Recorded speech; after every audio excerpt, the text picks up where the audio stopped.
Hi, and welcome back to Beans and Bezels. Diving Armour is a microbrand that has been around for a while under two different sub-brands, Pontvs and Fonderia Navale.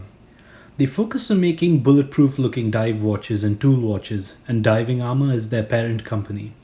Under this title, they've released a new watch, the Narval, which is an affordable way to experience the protected crown design made famous by brands like ZRC in their Grand Fonds collection.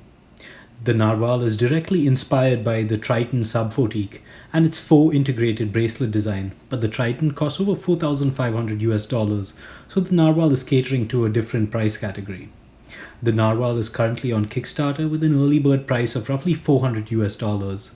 For the spec hunters, you're getting a Miyota 9015, a sapphire crystal, an integrated bracelet looking design, good dial finishing, good build quality, 200 meters of water resistance, and a dive watch design that hasn't been used to death already. Let's check it out. I measured the case to be 39.5 millimeters in diameter at its widest point, 54 millimeters from lug to lug with the flexible lug stretched out completely, and 12.4 millimeters in height. The case is made entirely of stainless steel and is mostly brushed, with a few polished accents. The case design is nearly identical to the Triton Subphotique and has a flat slab of metal appearance with flat lugs that angle down towards the wrist.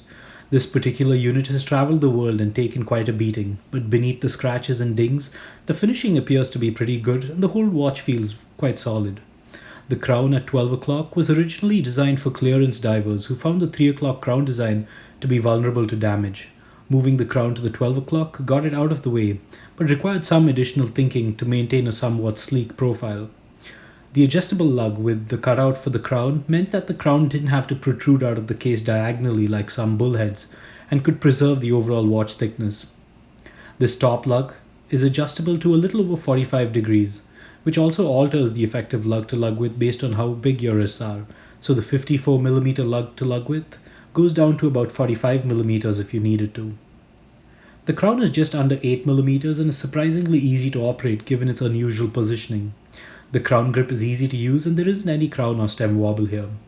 There is a 120 click unidirectional dive bezel with a stainless steel insert. The bezel has deeply cut teeth, but the bezel is just a bit narrower than I would have liked, which makes gripping and operating it a bit difficult. I would have liked for the bezel to be about 1mm wider than the case diameter.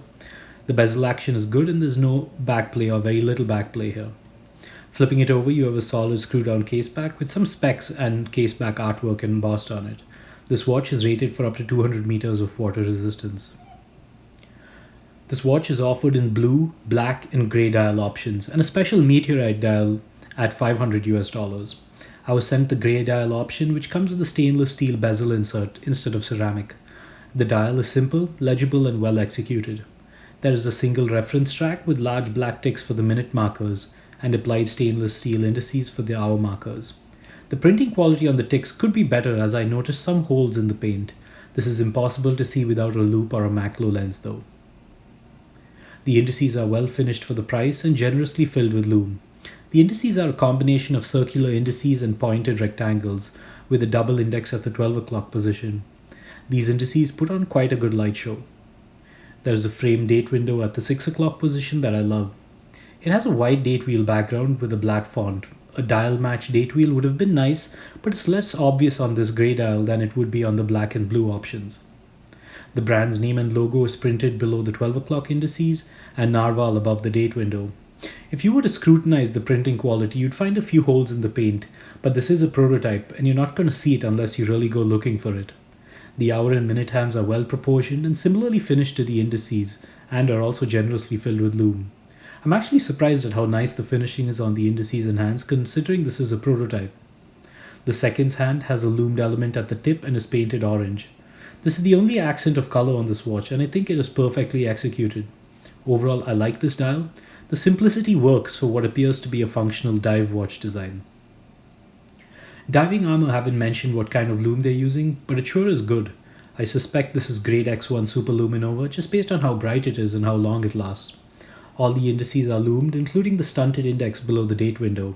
They glow bright and hold their charge very well. The hands are loomed too, seconds hand tip included. I think the lume on this watch will make most folks happy. The bezel only has a lume triangular marker at the 12 o'clock position. It is sufficient, but more lumed elements on the bezel are always nice to have.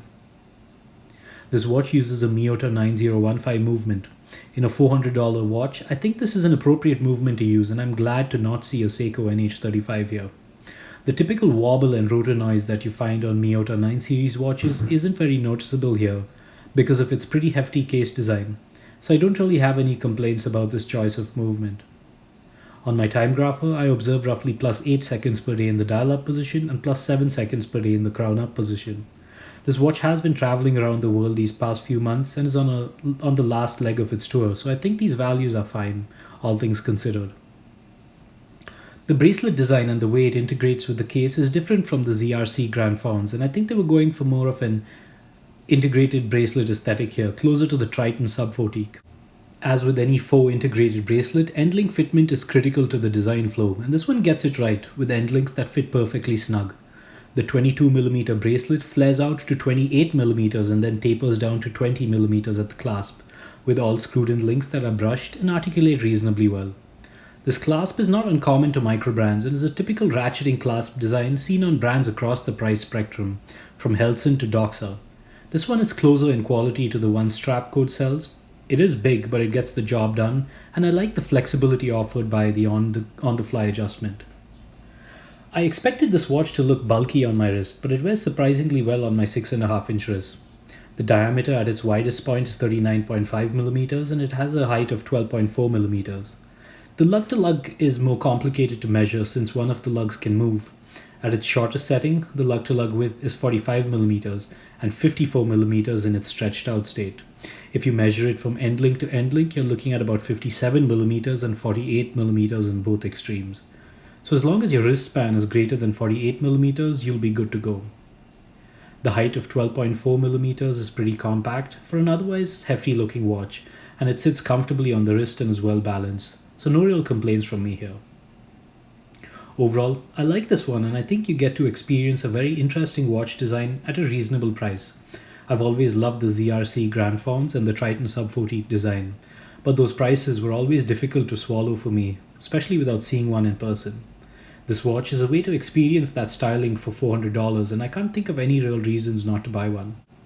Where prototypes and quality control go, this was one of the better watches that I've been sent to review and I only imagine it'll get better from here. So if you're looking to try something different in the diver realm, go check this one out. As always, exercise caution with Kickstarter projects and do your research, but these guys seem to have been around in the industry for a while with multiple successful projects already, so I suspect things will go smoothly. As always, thanks for watching and don't forget to read my other reviews in the link below.